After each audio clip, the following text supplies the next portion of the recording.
প্রথমে একটা দাগ দিয়ে নেবেন, তারপরে আধা ইঞ্চি নিচে আরেকটা দাগ, 3.5 ইঞ্চি নিচে আরেকটা দাগ, বড় হইলে 4 ইঞ্চি।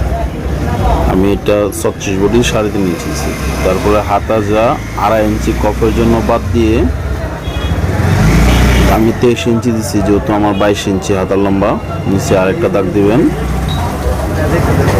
নিচে 5 ইঞ্চি দিবেন।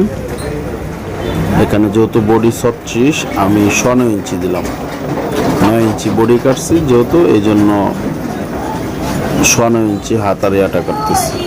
তারপর এইভাবে শেপ কাট দিয়ে দাগ দিয়ে নেবেন। এই সাইডে একটু উল্টা শেপ দিয়ে নেবেন, এখান থেকে এইভাবে একটু দাগ দিয়ে নেবেন। এখন কেটে ফেলবেন। এখানে একটা সাগান দিবেন, তারপরে শেপে শেপে কেটে নেবেন। হয়ে গেছে শার্টের হাতা কাটা। এখন এরপরে এই সাগান থেকে তালপাত কেটে নেবেন। এটা সামনের সাইডে হইব, সামনের জন্য তালপাত প্রয়োজন। ধন্যবাদ সবাইকে।